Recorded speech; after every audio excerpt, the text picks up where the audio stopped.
Talking with the experts. Irina Krasko explains to us why our subconscious mind is used as a SatNav for our success in episode 335. Exactly, and that's a very interesting point. Yes, because like very often when I work with my clients, when I ask them questions, when I'm navigating them, towards like getting that information from the subconscious, they go like, I don't even know, like it just doesn't make sense. Like it sounds so stupid, especially when when I'm asking them like for the first answer that comes out of you, they go like, that's just so stupid. But I'm like, yes, like that's what your subconscious is. Like it's never going to make sense to you, right? Because we're always looking for a logical explanation. But subconscious doesn't have logic. So again, as I said, 95% of our behaviors, thinking patterns, the way we take actions, like what leads to us taking actions, is guided by subconscious. Welcome to Talking with the Experts. This is where we discuss great ideas to take your business to the next level. How do we know these ideas work? Well, it's because we're talking with business owners who are using these ideas. Business owners who have years of experience and expertise. All things business by business owners for business owners. And now, here is your host, Rose Davidson. Hello and welcome to Talking with the Experts. I'm your host, Rose Davidson from rosedavidson.com. Talking with the Experts is about all things business by business owners for business owners. You can find it on all good podcasting streaming platforms and on YouTube. And I just want to ask you, what level of business are you at? Do you often go through procrastination, self-doubt, decision paralysis? Yes, and other forms of self-sabotage? My next guest, Irina Krasko, is going to be discussing with us the subconscious mind as a sat-nav for your success. Welcome, Irina, and thank you so much for joining me today. Thank you, Rose. I'm very excited to be here. Thank you. So you are a success identity coach and an NLP master and hypnotherapy practitioner. Love NLP and timeline therapy. I think it's a really wonderful practice. Yes, yeah, absolutely. It's something that I think kind of such a prerequisite for like the knowledge and knowing how your mind works and how your subconscious works. And I'm sure we're going to talk about it more. Is such a prerequisite for success. Like I from my own experience, from experience of my clients, I can see that those subconscious things that we don't see in daily life, we don't recognize, can be such a navigator to where we want to go, or the opposite, right? If we don't consciously see what's going on in there. Yeah, I totally agree. I think as entrepreneurs, business owners, whatever, we tend to have predetermined ideas about what our business is going to be like, and the tasks that we're going to do, and how famous and how wealthy we're going to be, and we don't really think about the practicalities of what our thoughts are holding for us. And a lot of times our uncertainty leads to the things like procrastination and overwhelm. Yeah, absolutely. Especially with procrastination. And I'm big procrastinator myself. I have to work with it, and became much better because I can work with some tools, with some practices. I can work through that. But often we think that procrastination is because people call themselves lazy, or people call themselves like, I don't know what to do. We get confused. And then we go into this like vicious cycle of thinking that I don't know what to do. That makes you feel even less powerful, right? Like more powerless. You start looking for help. You start looking for external advisors, someone to help you, mentors, which are all great. But sometimes we rely on it too much, right? Some inspirational quotes and things like that, right? But truly, the procrastination comes from the internal feeling, essentially, we don't want to feel a certain feeling. And that's why your subconscious is trying to keep you in a better, in a like safer place. It's like more safe here when you don't know what to do, when you don't go out, when you don't get out of your comfort zone, right? The notorious comfort zone. So it's trying to keep you safe in the like the familiar place. And this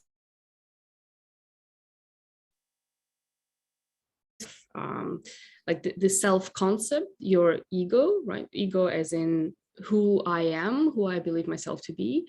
And it just doesn't want you to change, right? And unless you dig in and like figure out what exactly is that subconscious trying to tell you, and why is it not letting you do things, and why is it like keeping you in this procrastination, it's really hard to like to come out of it like in a consistent way, so that you don't go back into that procrastination. Because we all can, you know, we all get inspired, we all go like through, as you know, entrepreneurs, we go through like the stages of like, I'm on top of the world, I'm the queen or the king, I can do it all, I can conquer Everest, and the next day all goes down and we go into the self-doubt and you know, all the mind drama. Oh, absolutely.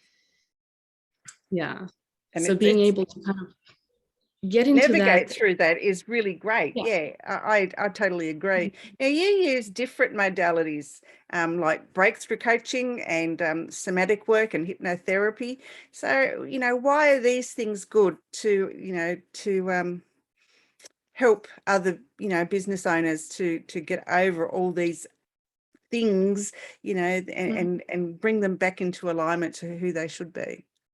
Yeah, good question. So a lot of work that like all entrepreneurs, I'm guessing all entrepreneurs know that mindset is 80% of success, right? And we often work on the mindset level, as in on our thoughts level, which is also helpful. But then again, it's our thoughts and our conscious mind is only 5% of our daily thinking and daily behaviors. It's only the rational part is only 5%. 95% of our behaviors, actions, thinking patterns, emotions, everything that comes from the subconscious mind. And the language of subconscious mind is not logical, it's not the same as we speak, right? It doesn't understand that language. The language of subconscious mind is that of feelings, the 5 senses that we have, the auditory, kinesthetic, taste, smell, vision, what we see, and emotions, the feelings, right? So like all the memories that subconscious mind stores, and that's its primarily function, stores everything, absorbs from like the early days, early hours of our lives. It absorbs everything and stores in these memories, like in these buckets, and it's not on that logical level. It's on the level of those feelings and emotions and the body feelings. So you have to address that through somatic work, through working with emotions, working through feelings, right? So that you can rewire. It's like mindset is great, absolutely great, and I do mindset work as well, obviously, but it has like to really do like the deep work, it has to go in combination with the whole body as well, right? Our body has a lot of wisdom and memories stored. Yeah, a lot of pain comes from memories and trauma and so forth. So, yeah, I understand all of that because I've lived with chronic pain for years, and it stems from, you know, things that I haven't dealt with yet. So, so I guess in NLP is really a good practice to overcome things like procrastination and, you know, overwhelm and stress and all those things, because you can quieten your mind down and you know, use techniques from NLP to actually, you know, bring you to a better place. Yeah. I would say it's definitely quieting the mind down. And what, like, I'll give you one example, maybe for the listeners who are not very familiar with NLP.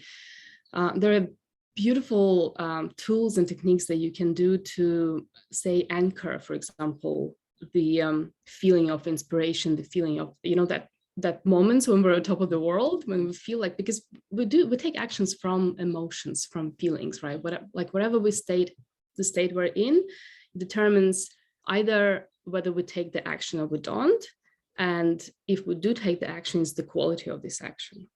Like there is a difference between, you coming out and for a sales call, for example, or negotiations, and you're like in this defeated state and you're not happy and you kind of, you're not confident, or you're coming out with that, I'm the king, I'm the queen, right? So those tools, again, like working with the body, you can anchor that to, a knuckle on your fist, right? So you can attach that to a body sensation, right? It's the same, that's kinesthetic attachment, kinesthetic anchor, or to music, right? We all probably get this, emotions popping up when we hear to, the best music, which is uplifting, which is, giving us some vibes, or we attach some memories to the music, for example, right? Or to the taste or to a smell. So you can do that intentionally, so that you can use that in the moment when you need that. So you can attach that feeling of confidence, feeling of like I'm on top of the world, to a, like, pressing on a knuckle on your fist. And then when you need to use that, you just press it again and you cause the same emotions. It's such an incredible tool that I think a lot of public speakers use that. Politicians use that, as far as I know. Don't know anyone personally, but as far as I know, they do. So yeah, it's just one of the examples of how you can use that body-mind connection with the NLP tools. Yes, I know that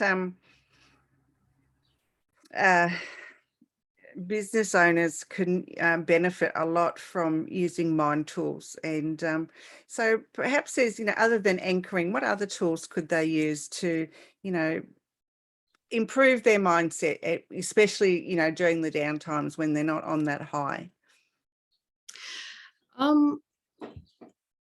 So I would say the timeline is a good thing, right? The timeline works, but it needs a bit of work beforehand, before you go into using the tool. When, say, you've got these emotions coming up, and again, you might feel discouraged, in disbelief, all the thoughts coming up. So a good practice is to check those feelings, check them like really closely, and notice what thoughts are causing these feelings, because there's always a thought before we get the emotion. It might be subtle, it might be big, right? But you need to check like really closely what exactly is causing that emotion. And then ask yourself, why my brain gives me this thought, right? Because we don't pick our thoughts most of the time, right? It's like, again, you can choose your thought intentionally, but we have like 70,000 thoughts a day, right? It's really hard to choose all of them. So, and they all come from these beliefs which are stored in the subconscious, right? So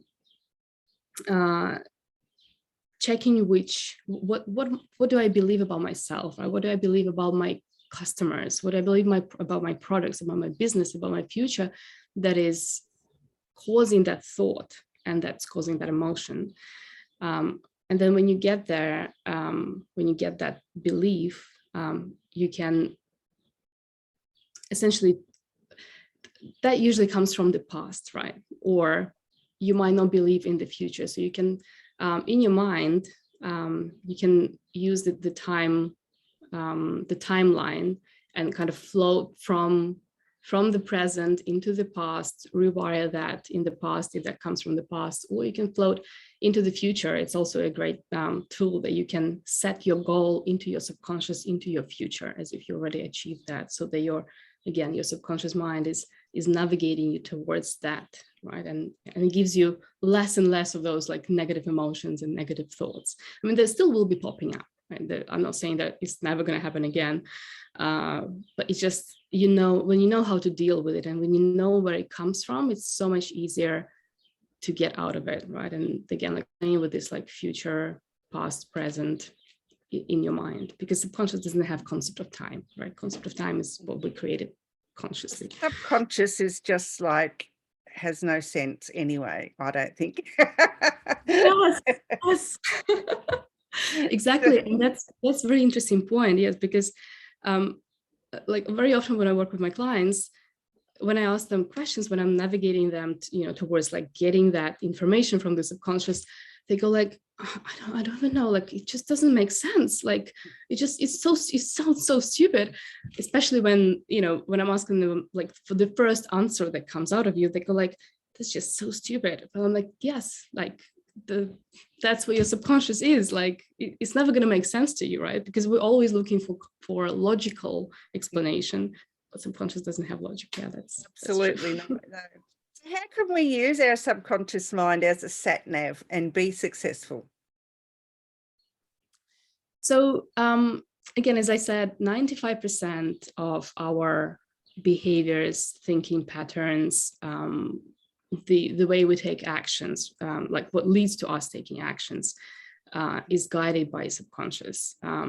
Subconscious is, again, just for maybe people who are not that familiar with subconscious, with the concept of subconscious, it's everything that it runs our nervous system, it runs our heartbeat, digestive system. It stores all the habits. When we learn something like driving a car, first we need to learn it, and then we can just memorize it. So all the habits are in subconscious, including the thinking patterns.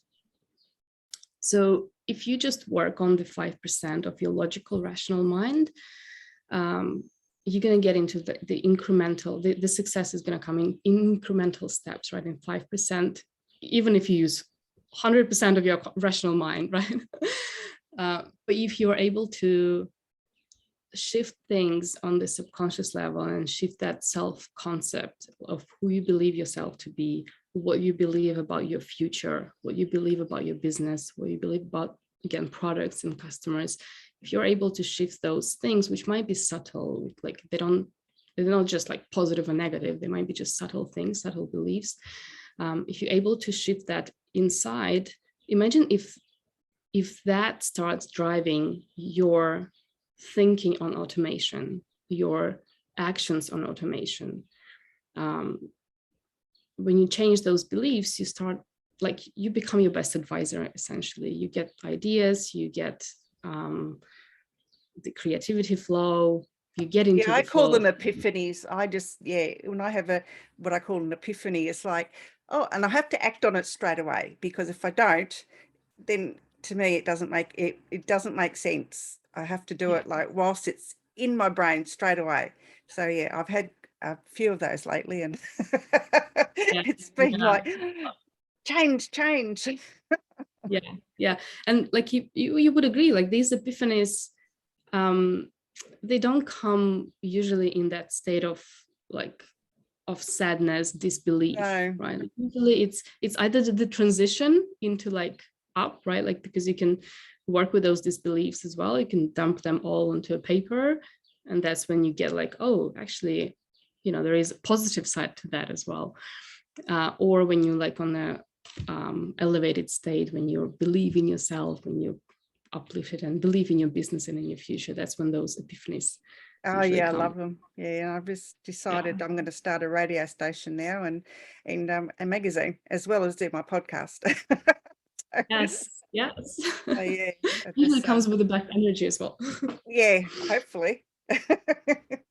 Yeah, so and to come up with really good ideas, they don't come, as you say, when they're in the down state. They usually come when you're in the elevated state or happy state or whatever, and ideas seem to come much more easily to us when we're in that higher level of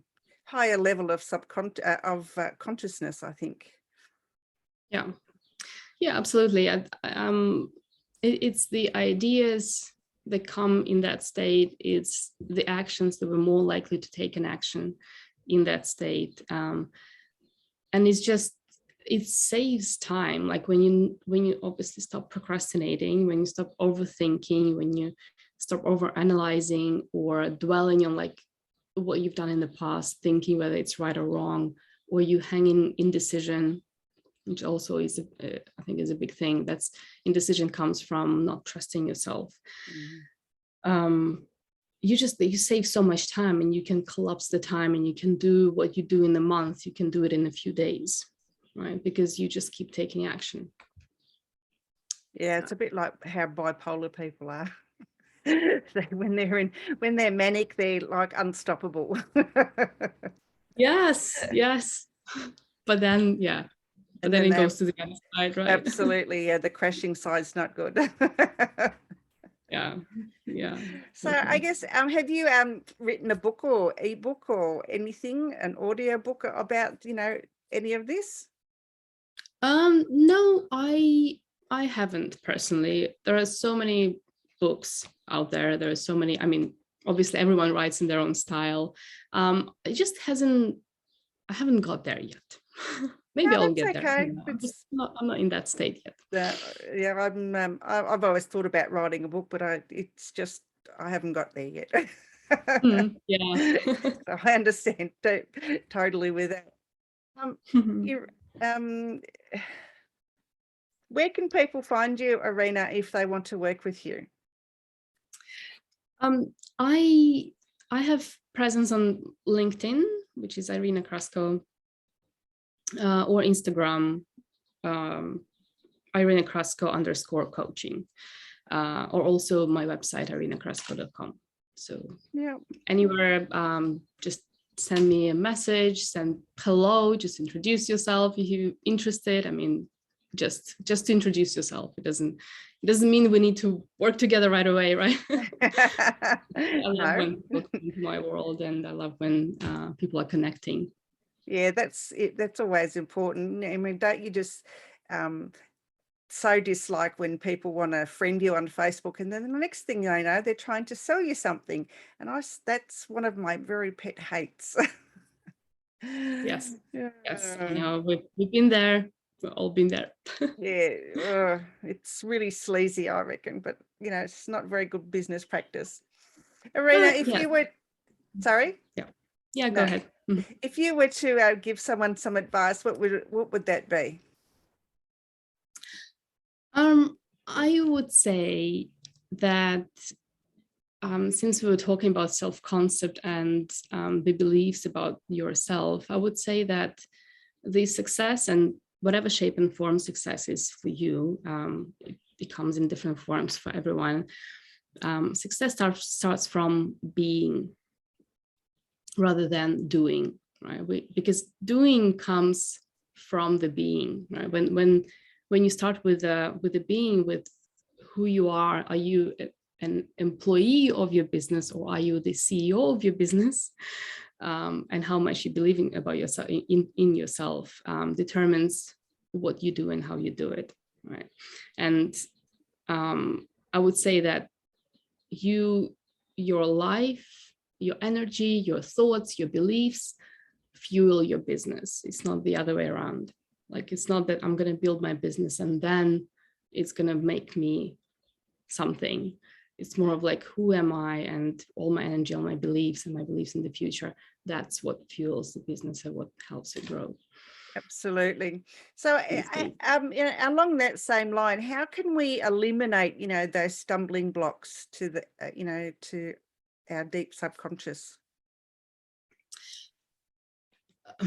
Good question, but not very simple answer. I would say the best thing you need to pay attention to is your emotions. We often try to push away negative emotions, or like there are no such thing as negative or positive emotions. Like, there are helpful and unhelpful emotions.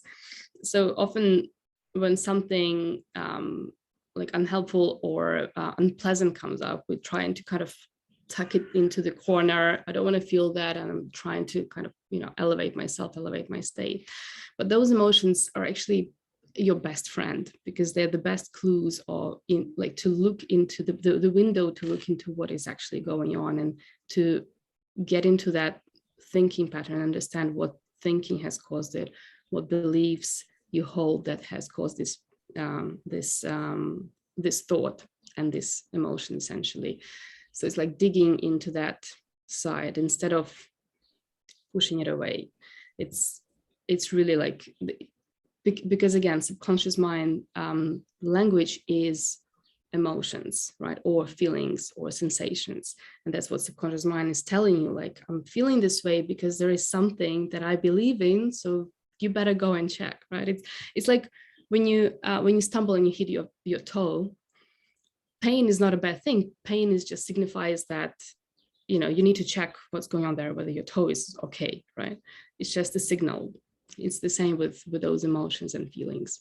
And then, like, awareness is, to your question, how can we rewire that and change? Awareness is one of the things, is probably like 60% of you already. For some people, it's enough just to know and realize it's so stupid, right? It's like unreal.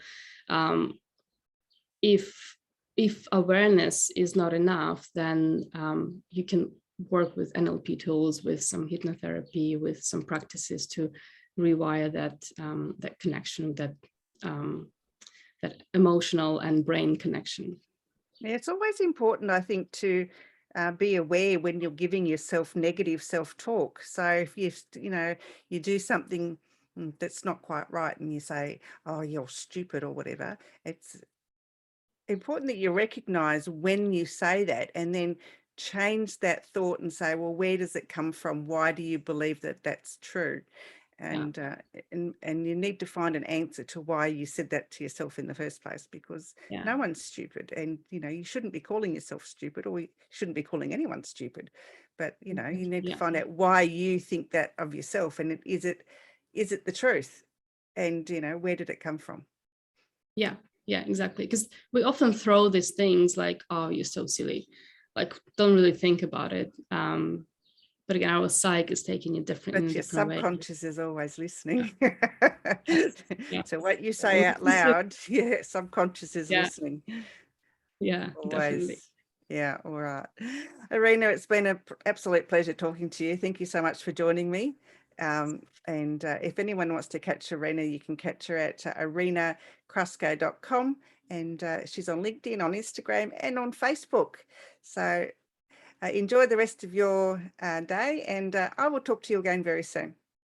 Thank you. Likewise, I really enjoyed talking to you, Rose. Thank you. Thank you. Thank you for having me. You've been listening to Talking with the Experts, hosted by Rose Davidson. Make sure you have a look at our back catalogue over at talkingwiththeexperts.com, and be sure to subscribe to our podcast so you don't miss out on any episode. We look forward to your company next time.